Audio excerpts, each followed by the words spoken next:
Hello everyone and सभी का स्वागत है कंपटीशन बेंच पर। तो आज की इस वीडियो में हम लोग डिस्कस करने वाले हैं शास्त्रीय नृत्य। एक शास्त्रीय नृत्य को हम एक वीडियो में निपटा रहे होंगे और आज उसी क्रम में मैं पहली वीडियो लेकर के आया हूँ जो आपका भरतनाट्यम है। एसएससी सीजीएल सीएचएल सीपीओ 2026 के लिए ये वीडियो बहुत ज़्यादा इंपॉर्टेंट होने वाली है। यहाँ पर लिखा हुआ है, एक हुक लाइन लिखी हुई है जो आपका पढ़ सकते हैं, भरतनाट्यम से बनने वाले सारे प्रश्न। तो इसको करने के बाद आपका कोई भी प्रश्न शायद ही छूट जाए। ठीक है, अब लड़ाई करके ही ना आया हो एग्जामिनर आपका, तो बहुत अच्छे से एकदम डीप में एकदम बेसिक टू एडवांस कहते नहीं है, जीरो टू हीरो आपको इसमें ले चलने वाले हैं और हर एक फैक्ट्स को, हर एक चीज को अच्छे से कवर करने वाले हैं। मैंने इसमें कैसे फैक्ट्स को डिटेल में बताया है वो आप इस वीडियो के एंड तक पहुंचते पहुंचते आपको चीजें पता चल जाएंगी। ठीक है, तो चलिए आज की इस वीडियो को हम शुरू करते हैं। और ये पीडीएफ चाहिए हमारे टेलीग्राम पे जरूर जुड़िए। देखिए, टेलीग्राम से जुड़ने से आपको ये फायदा रहेगा, मेरे जो कुछ प्लान्स रहेंगे वो आपको पता चलते जाएंगे और जो प्लान्स मैं लाऊंगा कंटेंट के वो आपको इनडायरेक्टली और डायरेक्टली भी आपको बहुत ज़्यादा इम्पैक्ट डालने वाले हैं आप पर। तो ठीक है, सब्सक्राइब जरूर करिएगा और शेयर कर दीजिएगा। देखिए, भरतनाट्यम के बारे में बात करते हैं। भरतनाट्यम, एक मिनट। ठीक है, देखिए इसके भरतनाट्यम हमारा शास्त्रीय नृत्य है। आपको पता होना चाहिए कि हमारे इंडिया में टोटल या फिर वर्ल्ड में भी कहें तो आप, अरे यार, टोटल कितने शास्त्रीय नृत्य हैं, यानी फिर ये फिर कहीं क्लासिकल डांस कितने हैं, तो क्लासिकल डांस आपके टोटल 8 हैं। ये आपका संगीत नाटक अकादमी के हिसाब से, ठीक है ना, तो संगीत नाटक अकादमी के हिसाब से आपके 8 हैं। लेकिन जो आपका संस्कृति मंत्रालय है वो कितने मानता है, वो आपका 9 मानता है। ये 9 किसको मानता है, वो छऊ को मानता है। किसको मानता है, छऊ को मानता है ना। छऊ को हम कहते हैं ये आपका अर्धशास्त्रीय नृत्य है। खैर वो तो चीजें पता ही रहेंगी। अभी हम लोग अपना फोकस शिफ्ट करते हैं भरतनाट्यम की ओर। मूल पहचान क्या है, इसकी बेसिक आइडेंटिटी क्या है, तो भरतनाट्यम भारत का सबसे प्राचीन और प्रमाणिक शास्त्रीय नृत्य है। तो आपका एक फैक्ट यहां से ये बन जाता है कि हमारा जो भरतनाट्यम है ये भारत का सबसे प्राचीन और प्रमाणिक शास्त्रीय नृत्य है। ठीक है, तो क्वेश्चन अगर आपके सामने ये बना कि सबसे प्राचीन शास्त्रीय नृत्य कौन सा है, वो आपका भरतनाट्यम है। इसकी पूरी हिस्ट्री और A to Z, इसका वर्तमान स्वरूप, सब के बारे में चर्चा करेंगे बहुत अच्छे से। यह शब्द 3 अक्षरों भारत और नाट्यम से बना है। नाट्यम का अर्थ क्या होता है मेरे भाई, नाट्यम का अर्थ होता है नृत्य। क्या होता है मेरे भाई, इसका अर्थ नृत्य होता है। अब भा, रा और ता का अर्थ क्या होता है, भा का अर्थ होता है मेरे भाव, भावनाएं जो है, इमोशंस हैं। रा का अर्थ होता है राग, मेलोडी, है ना। ता का अर्थ होता है ताल और लय, रिदम। नाट्यम का अर्थ होता है नृत्य। इसे पारंपरिक रूप से साधिर साधिर साधिर तो नहीं, बट आप साधिर मान लें, साधिर साधिर या फिर दासी अट्टम, देवदासियों का नृत्य कहा जाता है और तंजौर नाट्यम भी कहा जाता है। सारे नेम को अच्छे से याद रखेंगे, कुछ भी नहीं छूटेगा, यकीन मानिए कुछ भी नहीं छूटेगा। तंजौर नाट्यम कहा जाता था। यह नृत्य अग्नि तत्व का प्रतीक है। किसका है, इसका फायर एलिमेंट कौन है, इसका एलिमेंट कौन है, तो इसका एलिमेंट आपका फायर है। ठीक है, तो एलिमेंट आप इसका फायर, मानव शरीर के भीतर की जो रहस्यमय अग्नि है उसको इसमें दर्शाने का प्रयास किया जाता है। आगे बढ़ते हैं और अपना इसके उत्पत्ति और उद्भव और विकास के बारे में हम एक नजर अपनी डालते हैं। देखिए, इसकी उत्पत्ति तमिलनाडु के हिंदू मंदिरों में हुई थी। तमिलनाडु के हिंदू मंदिरों में हुई थी। चोल, पल्लव और पांड्य राजवंशों ने इसे भारी संरक्षण प्रदान किया। तंजौर या फिर तंजावुर इस नृत्य शैली की ऐतिहासिक ऊपरी केंद्र है। चिदम्बरम के थिल्लई नटराज मंदिर के गोपुरम हमारा वही मंदिर का जो प्रवेश द्वार होता है साउथ में, जो द्रविड़ शैली में बने होते हैं, उनका होता है। भरतनाट्यम की 108 मुद्राएं हैं या फिर करण उकेरी गई हैं। अब 108 मुद्राओं को पढ़ना आई थिंक थोड़ा हमें इररिलेवेंसी की ओर ले जाएगा, तो हम सारी मुद्राएं नहीं पढ़ेंगे। ठीक है ना। तंजावुर के बृहदीश्वर मंदिर में भी इसके ऐतिहासिक पुरातात्विक साक्ष्य मिले हैं। ठीक है, ये तो बात हो गई हमारी बेसिक। ये हमारा देखो मंदिरों पे कुछ इस प्रकार के आपके स्कल्पचर्स मिले हुए हैं, इस तरीके से आपके मूर्ति है, भगवान शिव की मूर्ति है। किसकी, भगवान शिव की मूर्ति है। कौन सी मूर्ति है, नटराज की मूर्ति है। कि कौन सा नृत्य कर रही है, अगर क्वेश्चन पूछा गया है कि जो आपका नटराज की मूर्ति है भगवान शिव की, वो कौन सा नृत्य कर रही है, तो आपका आंसर होना चाहिए वो है आपका भरतनाट्यम। क्या है मेरे भाई, भरतनाट्यम वो नृत्य मूर्ति कर रही है, भगवान शिव जी की है वो। ठीक है, ये कुछ इस तरीके से हमारे कला उकेरी गई है मंदिरों की दीवारों पर। ओके, तो ये सब हमारे, ये कौन से सब नृत्य हैं, ये आपका भरतनाट्यम कर रही हुई है। आगे चलते हैं, ग्रंथ और साहित्य के संदर्भ में बातें कर लेते हैं। इसका मूल स्रोत भरत मुनि रचित नाट्य शास्त्र करीब 200 ईसा पूर्व से 200 ईस्वी के बीच में आपका लिखा गया था। तो नाट्य शास्त्र जो है इसको हम पंचम वेद के नाम से भी जानते हैं, है ना, इतना तो आपको पता ही होगा। इसको क्या कहते हैं, हम पंचम वेद के नाम से जानते हैं। वेद की संख्या कितनी है, 4 है। कौन कौन से, कमेंट करके बताएंगे। इसकी व्याकरण और तकनीक नंदिकेश्वर रचित अभिनय दर्पण द्वारा रचित है ना। तो ये इसकी व्याकरण है, इसकी जो शैली है, इसकी जो तकनीक है, इसकी जो टेक्निक्स हैं, वो आपका नंदिकेश्वर जी ने रचा था। अभिनय दर्पण, नाटक कैसे करना है, अभिनय, नाट्य शास्त्र तो अलग है और अभिनय दर्पण अलग है। कभी कभी इसको लोग बता देते हैं कि लिंक है कि अभिनय दर्पण जो है इसी के अंतर्गत आता है, लेकिन ये अंतर्गत नहीं आता है, आपको इतना पता होना चाहिए। प्राचीन तमिल महाकाव्य शिल्पाधिकारम इलंगो अडिगल द्वारा रचित में माधवी नामक नर्तकी के नृत्य का विस्तृत वर्णन है। अगर आपसे ये पूछा जाए कि जो माधवी है हमारी ये पहली नृत्यांगना है, पूछा जा सकता है कि आपकी जो भरतनाट्यम है वो हमारे महाकाव्यों के अनुसार सबसे पहली नर्तकी कौन है, तो आप माधवी को लगाएंगे। ठीक है, सारंग देव के संगीत रत्नाकर में भी इसके अंगों और गतियों का उल्लेख मिला है। ये तो बात हो गई हमारे साहित्यिक संदर्भ और पौराणिक गाथाओं के बारे में। ठीक है, ये आपका क्या है, ये आपका नाट्य शास्त्र है। नाट्य शास्त्र में आपका देखो यहाँ पर आपका ये बताया गया हुआ है। ठीक है ना, ये आपका यहाँ पर चीजें बताई गई हैं। ऐतिहासिक संदर्भ इसलिए इसका खास माना जाता है क्योंकि देखो इसमें हमारी संस्कृति को नष्ट करने के लिए बहुत सारे प्रयास किए गए, बहुत सारे। अब चाहे वो एंटी नॉच मोमेंट हो या फिर बैन हो, है ना, कहीं ना कहीं देखो अभी भी आप ये मान के चलो हमारा ये धर्म है, मान लो सनातन धर्म है या भी कोई भी धर्म मान लो, आपका इस्लाम है और ईसाई लोग हैं हमारे, है ना, और बाकी इसी तरीके हमारे धर्म है। तो हर धर्म में अच्छाइयां भी हैं और बुराइयां भी हैं, किसी में ज्यादा अच्छाइयां हैं तो किसी में कम अच्छाइयां हैं। ठीक है, बात ये होती है। अब देखो अब यहां से जो कुरीतियां थी उनको दूर करना जरूरी है, यहां से भी कुरीतियों को दूर करना जरूरी है और यहां से भी दूर करना जरूरी है। लेकिन क्या इनके द्वारा थोपी गई जिम्मेदारियां नहीं, जो थोपे गए कानून क्या सिर्फ एक ही धर्म को टारगेट करते थे? क्योंकि वो जानते थे कि हमारा जो धर्म है वो प्रधान है, इसके रहते हुए हम अपनी संस्कृति को इस पर थोप नहीं पाएंगे। तो इसी तरीके से उन्होंने एंटी नॉच मूवमेंट चलाया था 1892 में। कौन सा मूवमेंट था आगे उसके बारे में चल के हम अच्छे से बातें करेंगे। परंपरा और संस्कृति के बारे में चर्चा कर लेते हैं। तो यहाँ पर लिखा है यह नृत्य देवदासी प्रथा का अभिन्न अंग था। युवतियों का देखो देवदासी होता क्या है, जब जन्म लेती थी बच्चियां तो उनको समर्पित कर दिया जाता था मंदिरों में, है ना। तो यहाँ पर लिखा है युवतियों का जीवन भर के लिए मंदिर के देवता को समर्पित होना, वहां पर वो नृत्य वगैरह करते थे उनकी ये मान के चलिए कि देव की दासियां बन करके रहते थे, केवल भगवान के लिए नृत्य करती थी। यह एक विशुद्ध आध्यात्मिक साधना थी। नट्टू व नार नर्तकियों के गुरु और मुख्य संगीतकार होते थे। जो नर्तकियों के गुरु और संगीतकार होते थे उनको क्या कहते थे, मोस्ट इंपोर्टेंट लाइन, ये क्वेश्चन बन सकता है, नट्टू व नार थे। यह नृत्य शैववाद, वैष्णववाद और शाक्य संप्रदाय के धार्मिक प्रतीकों को दर्शाता है। ठीक है, ये हमारी कुछ ये देवदासियां हैं और ये हमारे नट्टू अनार हैं। कौन है ये, हमारे पीछे नट्टू अनार है जो इनके गुरु होते हैं। देखो है ना, ये हमारे नट्टू अनार तो नहीं कहेंगे, जो नट्टू अनार होते हैं गुरु मुख्य संगीतकार होते हैं। तो संगीतकार तो है नहीं, है हमारे वादक हैं। इनको भी क्या कहते हैं, इसको भी हम आगे चल के बहुत अच्छे से समझेंगे। ठीक है, तो ये हमारी सब देवदासियां हैं जिनको जन्म से ही समर्पित कर दिया जाता था मंदिरों में। कुछ इस तरीके से आपका देवदासी प्रथा आपका चलती है, जो कि मंदिरों में ही अपना नृत्य, अभिनय और सेवा देव की दासी बन करके रहती थी। तो ये हमारी देव दासियां हैं।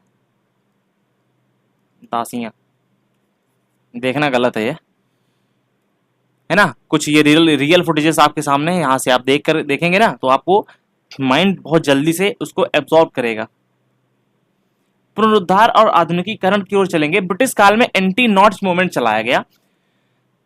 कब चलाया गया था, 1892 में। इसका भारी विरोध हुआ 1847 में डॉक्टर मुथुलक्ष्मी रेड्डी के प्रयासों से मद्रास देवदासी रोकथाम अधिनियम पारित हुआ और यह प्रथा बैन हो गई।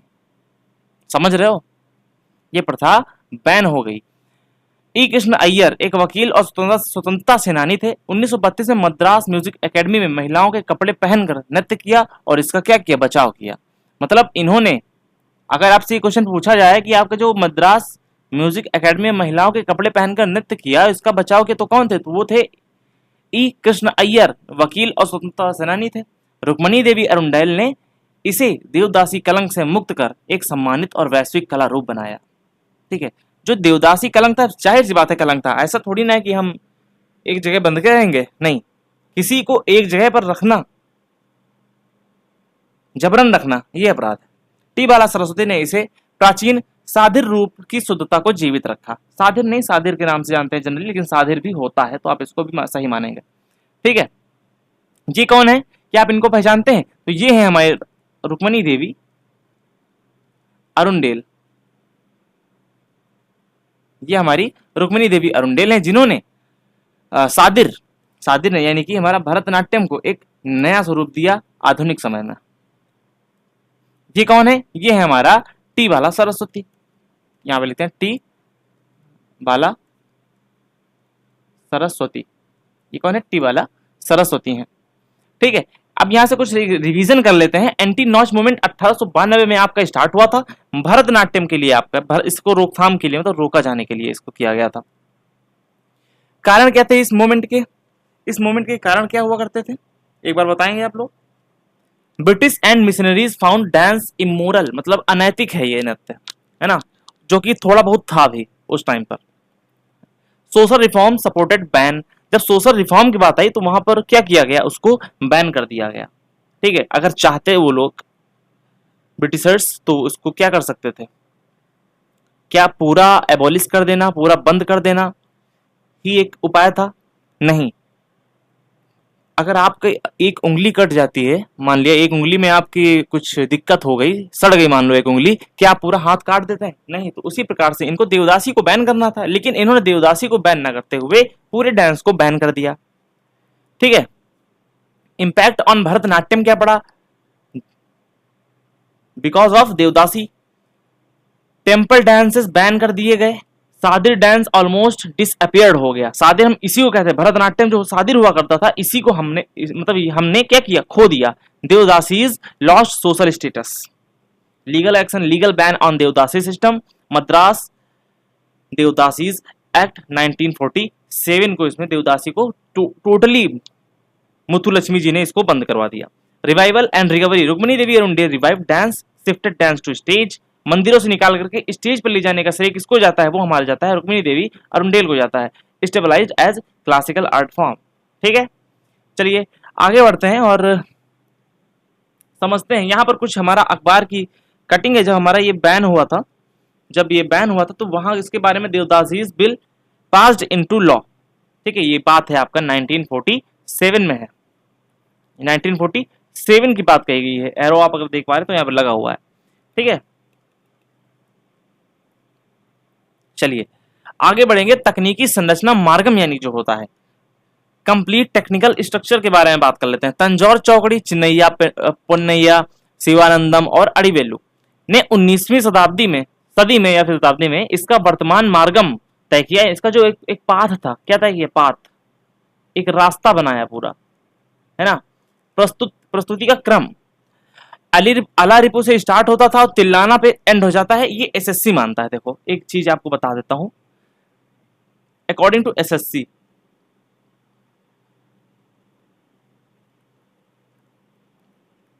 लेकिन क्या रियल में एंड हो जाता है? टोटल आपको 6 फॉर्म बताए जाते हैं, लेकिन है नहीं 6, ये आपका 8 है। गिनते हैं, 1 2 3 4 5 6 7। 1 मिनट, अलारिपु 7, हाँ जी 7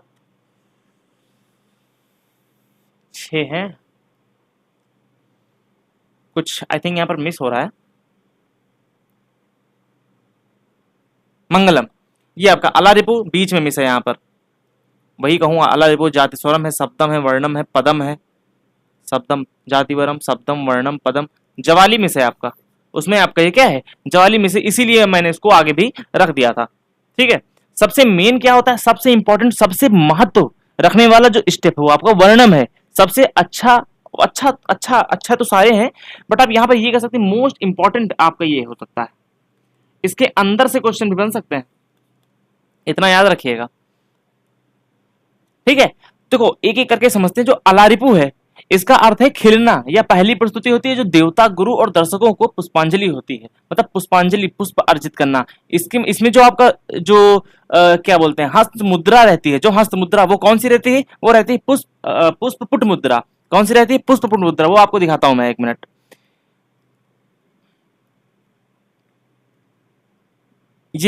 ये कौन सी है मेरे भाई, ये आपकी पुष्प पुट मुद्रा है। पुष्प पुट मुद्रा, कैसे दोनों हाथों को जोड़ दिया जाता है ऐसे कटोरे की तरह में, और इसमें इसको क्या बनाया जाता है, एक टाइप का, ये यार क्या लिख रहा हूं, ये क्या है, ये आपकी पुष्प पुट मुद्रा है, हस्त मुद्रा। कुछ ये इंपॉर्टेंट वाली है तभी लेके आया हूं, इतना समझ लो, है ना।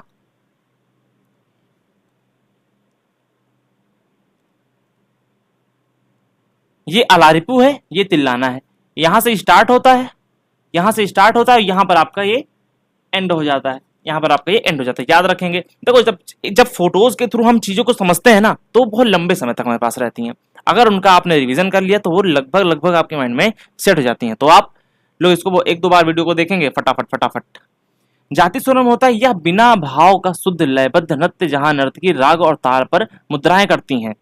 सप्तम क्या है, यह पहली बार नृत्य में गीत और अभिनय भाव का प्रवेश होता है, यह भगवान कृष्ण की स्तुति है। आपसे पूछा जा सकता है कि भरतनाट्यम में जो हमारे स्टेप्स होते हैं, उसमें जो आपका सप्तम है, या फिर इनडायरेक्टली आपसे ऐसे पूछेगा भगवान कृष्ण को कौन सा स्टेप आपका समर्पित है, कौन सा आपकी तकनीकी संरचना जो है आपका समर्पित है, तो आप कहेंगे सप्तम। वर्णम क्या होता है, यह प्रस्तुति का सबसे लंबा, सबसे जटिल और मुख्य भाग है।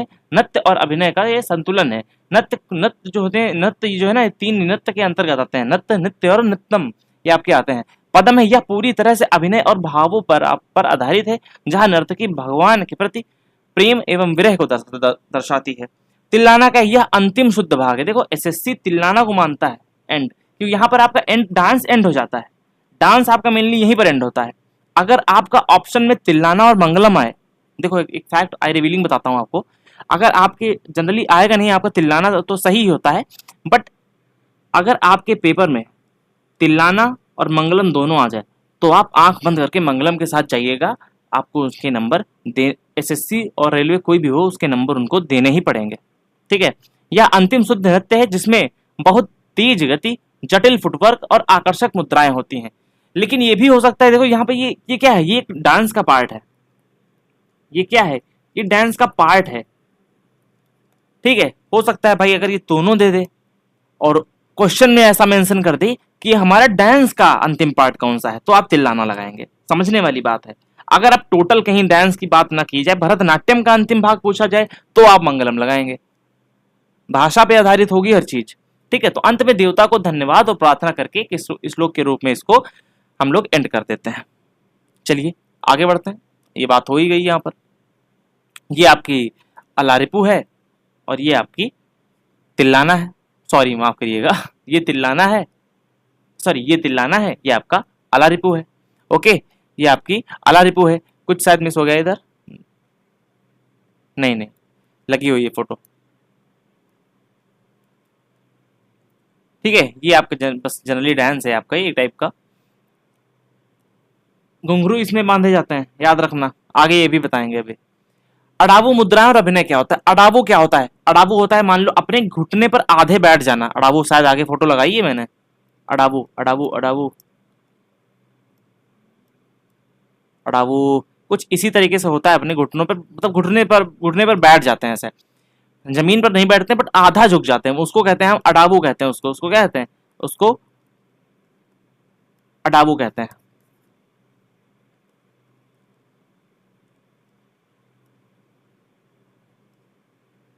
अडावू भरतनाट्यम का मूल कदम है। प्रमुख प्रकार तट्टू अडायु, नट्टू अडायु, मंदी अडायु, कुद्दित मेत्तू अडायु, ये सब आपके इसके पार्ट हैं, जो कि आप एक बार देख लीजिए, आप बस फैमिलियर हो जाइए, लेकिन आता नहीं है। मुद्राएं हस्त, ये आपका इंपॉर्टेंट है। अभिनय दर्पण के अनुसार टोटल 28 असंयुक्त हस्त हैं और आपकी 24 संयुक्त हस्त हैं। तो अगर मुद्राओं की बात हो जाए तो टोटल आप कितना लगाएंगे, 52 मुद्राएं होती हैं आपके इसके अंतर्गत। जो हस्त मुद्राएं होती हैं, हाथों से बनाई गई आकृतियां जो होती हैं वो आपकी ऐसे होती हैं। असंयुक्त जो होती हैं एक हाथ से बनाई जाती हैं, एक हाथ से बनाई जाती हैं, समझ रहे हो, एक हाथ से बनाई जाती हैं, वो आपकी 28 है। जैसे आपका पताका, त्रिपताका, मयूर, अर्धचंद और आपका अल्पद्म हो गया, है ना, अल्पद्म हो गया। दोनों हाथों की मुद्रा जैसे अंजलि, कपोत, करकट, शिवलिंग, ये आपका 24 से बनाई जाती है। अरांडी, अर्धमंडी, इसकी मुख्य शारीरिक मुद्रा जैसे घुटनों को मोड़कर आधा बैठ जाना, ठीक है, सॉरी कुछ मिस्टेक हुआ है मुझसे, वो अडावू नहीं है। ये आपको जो बताया ना मैंने आपको, ये आपका अडाबू का पार्ट नहीं है एग्जैक्ट, ठीक है ना, तो इसको आप नहीं करेंगे। ये आपका ये अरामंडी भी नहीं है, मैं बता दूंगा आगे, ठीक है। तो वी आकार का इसमें हो जाता है। 9 रस होते हैं, 9 भावनाएं होती हैं। भरतनाट्यम में कितने रस होते हैं, तो 9 रस होते हैं टोटल, याद रखना। श्रृंगार, हास्य, करुणा, रौद्र, वीर, भयानक, विभत्स, अद्भुत और शांत होते हैं। अभिनय के 4 प्रकार होते हैं। आंगिक, शरीर से किया जाता है। वाचिक, वाणी और गीत से किया जाता है। आहार्य होता है जो पोशाक और मेकअप से किया जाता है। सात्विक होता है वो आंतरिक भावनाओं से किया जाता है। ये आपकी पताका, त्रिपताका, अर्धपताका, कृतारी मुखा, ये सब आपके यहाँ पर टोटल कितनी है, 4 3 3 6, एक हाथ से देखो हो रहा है ना, तो ये आपका टोटल 28 मुद्राएं होती हैं। इनको क्या बोलते हैं, इनको क्या बोलते हैं बताएंगे आप लोग, ठीक है। ये सब उसी मुद्रा के पार्ट हैं हमारे, ठीक है। हस्त मुद्राएं हैं, अभी अहस्त मुद्राएं के इनको नाम से हम जानते हैं इसको। ये पुष्प हस्त मुद्रा है, और ये कौन सी पुष्प मुद्रा है, ये कौन सी पुष्प मुद्रा है बताएंगे आप लोग, ये भी सब उसी का पार्ट है। संगीत और वाद्य यंत्र की बात कर लेते हैं। इसमें विशुद्ध रूप से कर्नाटक संगीत प्रणाली का उपयोग होता है। कर्नाटक संगीत के बारे में आपको बहुत सी चीजें मैं बता चुका हूं। मुख्य गायक श्लोक और कीर्तन गाता है। नट्टू वांगम, जो मंजीरा बजाता है उसको हम नट्टू वांगम कहते हैं, सबसे महत्वपूर्ण वाद्य है। जिसे सॉरी मतलब जो मंजीरा नट्टू वांगम होता है, जो मंजीरे को हम कहते हैं नट्टू वांगम, और जो इसको बजाता है नट्टू वनार कहते हैं, बजाकर ताल नियंत्रित करता है। अन्य वाद्य से मृदंग हो गया, ड्रम यानी कि, और बांसुरी हो गया, वायलिन हो गया, बीड़ा हो गया, है ना। ये आपका हो गया कि क्या है, ये आपका पखावज है। तबला की खोज कैसे हुई थी, इसको बीच से काट के। मृदंगम हो गया, फ्लूट हो गया, कंजीरा हो गया, खंजड़ी भी इसको कहते हैं, है ना, ओके। तानपुरा हो गया, वायलिन हो गया, वीणा हो गया, और आपका ये घटम हो गया, ताल हो गया, फिर मंजीरा हो गया, हारमोनियम हो गया, फिर नादस्वरम होता है, कुछ सहनाई के प्रकार का होता है। परिधान और श्रृंगार की बात करते हैं। नर्तकियां विशेष कांजीवरम सिल्क साड़ियां पहनती हैं। मोस्ट इंपॉर्टेंट लाइन, साड़ी में प्लीट्स इस तरह से सिली होती हैं, जब नर्तकी अर्धमंडी में बैठती है तो वह पंखे की तरह खुल जाती है। जब वो आधा घुटने वी शेप में बैठती है तो आपका उसके खुल जाते हैं। टेम्पल ज्वेलरी पहने जाते हैं, मंदिर आभूषण होते हैं जो माणिक, पन्ना और मोतियों से आपके बने होते हैं। आभूषणों के नाम माथा पट्टी, ये सब आपके नाम तो ऐसे नहीं आएंगे। झुमका हो गया, चोकर होगा, ओडियानम हो गया, कमरबंद जिसको हम कहते हैं। पैरों में भारी घुंघरू, तमिल में सलंगई पहने जाते हैं। हाथों की उंगलियों और पैरों के किनारे पर लाल रंग या आलता लगाया जाता है। ये आपके कुछ पहनने के लिए है ना। स्कूल और घराने की बात करें, पंडा नल्लूर बानी, वजूर बानी और मेलुत्तूर बानी और कला क्षेत्र बानी, ठीक है। इन सब में क्या है, पंडा वल्लूर शैली कही जाती है। मीनाक्षी सुंदरम पिल्लई द्वारा स्थापित है आपका ये। रेखीय ज्यामिति सख्त अडाबू पर केंद्रित है ये। जो आपका वजूर है रमैया पिल्लई द्वारा स्थापित है। मेलतूर बानी आपका क्या है, ये सब घराने हैं, घरानों को बानी कहते हैं, वहां बानी कहते हैं।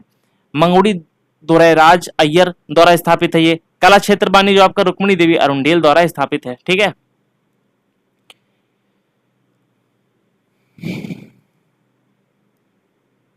प्रमुख कलाकार, ऐतिहासिक और पुनरुद्धारकर्ता रुक्मणी देवी अरुंडेल, टी वाला सरस्वती, मुथु लक्ष्मी रेड्डी, मीनाक्षी सुंदरम पिल्लई और आपका ई कृष्ण अय्यर, ये मेल थे, ये आपके मेल थे। दिग्गज और प्रसिद्ध कलाकार कौन है, यामिनी कृष्ण मूर्ति पद्म विभूषण मिला है। मृणालिनी साराभाई, मल्लिका साराभाई, सोनल मानसिंह, अलार मेलवल्ली, है ना, और मालविका सरुक्कई। अन्य प्रमुख नाम जैसे पद्मा सुब्रमण्यम, भरतनाट्यम शैली से हैं ये। चित्रा विश्वेश्वरन, सीवी चंद्रशेखर, लीला सैमसन, वैजंती माला, हेमा मालिनी, सुधा चंद्रन, ये सब आपकी हैं। आधुनिक और समकालीन: प्रियदर्शनी गोविंद, मीनाक्षी श्रीनिवासन, अनीता रत्नम, शकुंतला, नंदिनी रामिनी, सावित्री अनुराधा, अलका लाजमी, ये आधुनिक हैं, वर्तमान में पूछा जा सकता है। पुरुष कलाकार से राम वैद्यनाथन, वीपी धनंजयन, नटराज रामकृष्ण, सीवी चंद्रशेखर। विशेष तथ्य क्या है? नर्तकी नटराज भरतनाट्यम की पहली ट्रांसजेंडर कलाकार हैं जिन्हें पद्मश्री 2019 में सम्मानित किया गया था। तंजौर चौकड़ी, चिन्नैया पुन्नैया, शिवनांदम वडिवेलु आधुनिक भरतनाट्यम के वास्तुकार हैं। ओके, तो वीडियो आपकी एंड होती है यहीं पर। बहुत अच्छे से आप लोग पढ़ेंगे, कुछ भी नहीं छोड़ा है इसमें। एक दो बार रिवीजन करो, बहुत अच्छे से हो जाएगा। ठीक है, तो सब्सक्राइब जरूर करिएगा, इसी बात पे है ना। बाकी रेगुलर तो नहीं, बस बीच में इस तरह की वीडियोस में लाता रहूंगा जिससे आपका पूरा कवर हो जाएगा। मिलते हैं आपको अगली वीडियो में, तब तक के लिए जय हिंद एंड जय भारत।